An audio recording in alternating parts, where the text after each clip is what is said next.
Bismillahirrahmanirrahim. Assalamualaikum warahmatullahi wabarakatuh. Waalaikumsalam warahmatullahi wabarakatuh. Kami dari Universitas Buana Perjuangan Karawang, Prodi Manajemen Fakultas Ekonomi dan Bisnis, Angkatan 2018. Di sini kami akan memaparkan tentang gugus kendali mutu terkait mata kuliah Manajemen Mutu Terpadu. Kami kelompok 9. Sebelumnya, saya akan memperkenalkan diri dulu. Saya sebagai moderator, nama saya Eka Nur Fadila dari kelas MN 18C. Selanjutnya, nama saya Tantri Sri Astuti dari MN 18J. Nama saya Kiki Fatmawati dari kelas MN 18C. Nama saya Hendra Lesmana dari kelas MN 18J. Nama saya Jadi Fauzi dari MN 18J. saya selanjutnya yaitu langsung ke materi pertama. Silakan untuk ke materi pertama.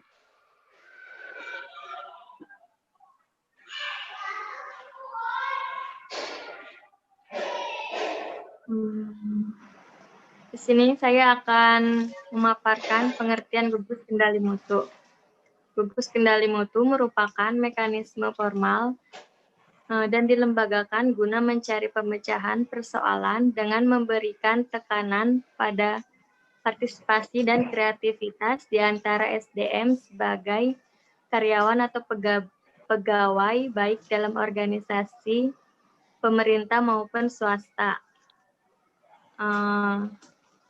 Kemudian mekanisme tersebut meneliti lingkungan sekitarnya untuk melihat kesempatan, tidak menunggu bergerak kalau persoalan timbul, dan tidak menghentikan kegiatan kalau persoalan telah ditemukan dan dipecahkan. Itu berarti bahwa untuk kebaikan organisasi sebesar-besarnya, gugus kendali mutu harus bekerja terus-menerus dan tidak bergantung pada proses produksinya. Kemudian, tujuan gugus kendali mutu itu sendiri yaitu yang pertama, mengurangi kesalahan dan meningkatkan mutu kerja. Yang kedua, meningkatkan kerjasama dan keterlibatan dalam kerja secara efektif dan kelompok. Yang ketiga, meningkatkan kemampuan memecahkan problema kerja. Yang keempat, meningkatkan efisiensi. Yang kelima, meningkatkan disiplin dan sikap mental yang tanggap dan tangguh. Yang terakhir, memperbaiki komunikasi dan hubungan antara sesama karyawan. Kemudian, lanjutkan dengan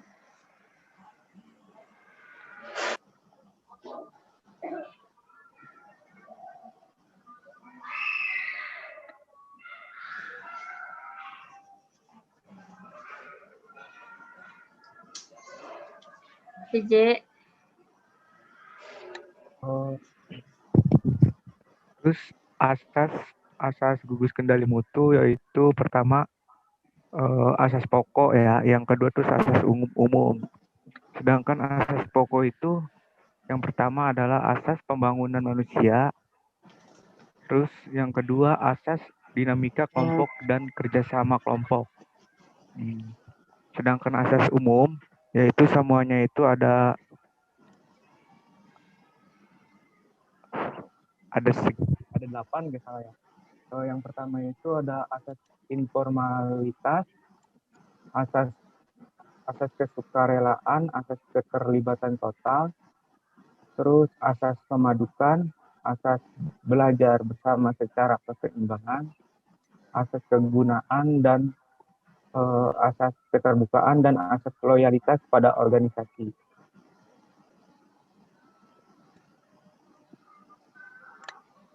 Terus manfaat gugus kendali mutu yaitu ada 3.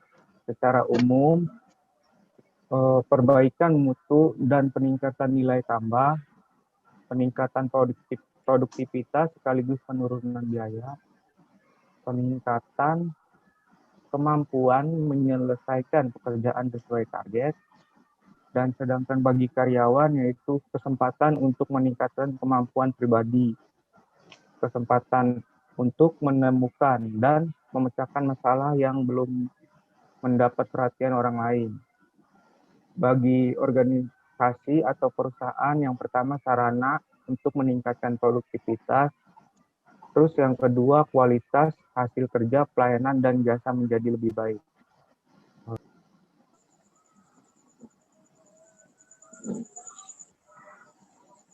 Oke. Selanjutnya,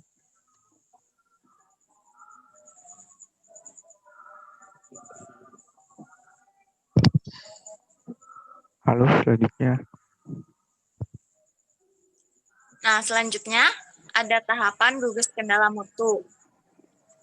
Dalam tahapan gugus kendala mutu yaitu ada pengumpulan masalah yang berkaitan dengan pekerjaan. Yang kedua memilih dan menetapkan prioritas masalah yang akan diselesaikan. Yang ketiga menetapkan target untuk masalah yang akan diselesaikan. Yang keempat menyusun rencana kegiatan pemecahan masalah. Yang kelima, merekomendasikan solusi atau rencana pemecahan masalah kepada manajemen perusahaan. Yang keenam, melaksanakan dan menerapkan tindakan pemecahan masalah yang telah disetujui oleh manajemen perusahaan. Yang ketujuh, monitoring dan evaluasi hasil pelaksanaan. Yang terakhir, melakukan standarisasi. Jadi setiap tahapan gugus kendala itu ada tahapnya masing-masing ya. Kayak kita tuh harus membuat rencana untuk untuk melakukan sebuah kayak meeting lah kayak gitu kan. Itu harus ada rencana-rencana kayak gitu. Nah, jadi tahapan gugus kendali mutu pun seperti kayak gitu sama. Selanjutnya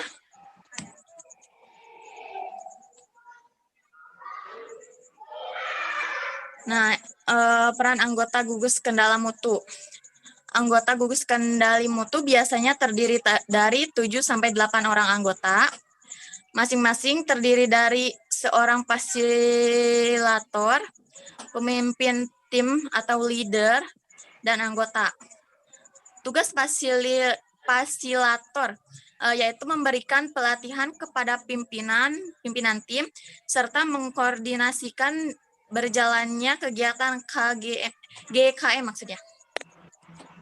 Terus sedangkan tugas pimpinan tim yaitu satu, memimpin GKM secara aktif.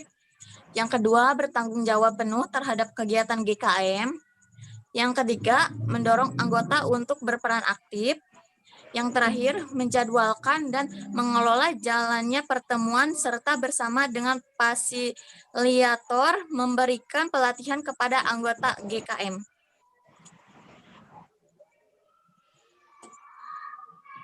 Selanjutnya, silakan.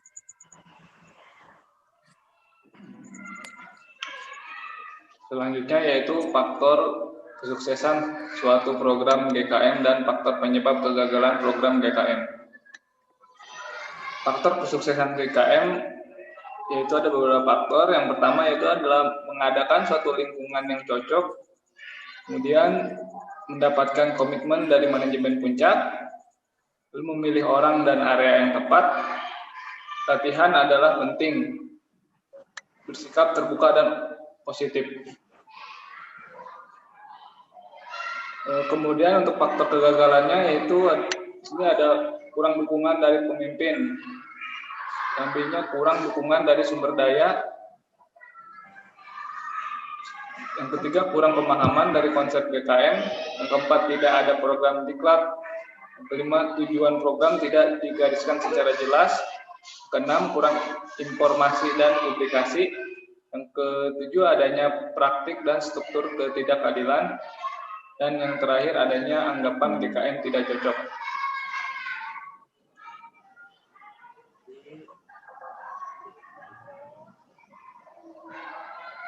Selanjutnya itu rahasia sukses program gugus kendali mutu.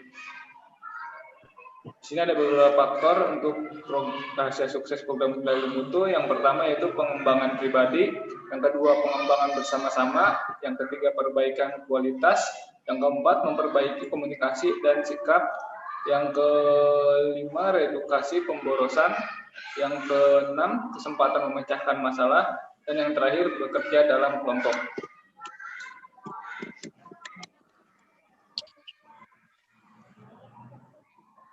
Setelah dipaparkan, kita bisa mengambil kesimpulan bahwa gugus kendali mutu adalah kelompok kecil dari lingkup kerja dengan sukarela melakukan kegiatan pengendalian dan perbaikan secara berkesinambungan dengan menggunakan teknik-teknik quality control.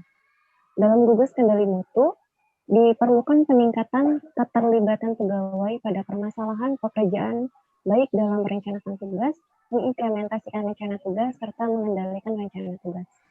Perencanaan tugas di sini adalah tindakan memilih dan menghubungkan fakta-fakta dan membuat serta menggunakan asumsi-asumsi mengenai masa yang akan datang dan hal memvisualisasi serta merumuskan aktivitas-aktivitas yang diusulkan yang dianggap perlu untuk mencapai hasil-hasil yang diinginkan. Segitu saja pemaparan dari kami. Kurang lebihnya mohon maaf. Mohon maaf untuk sinyalnya yang kurang jelas atau gimana.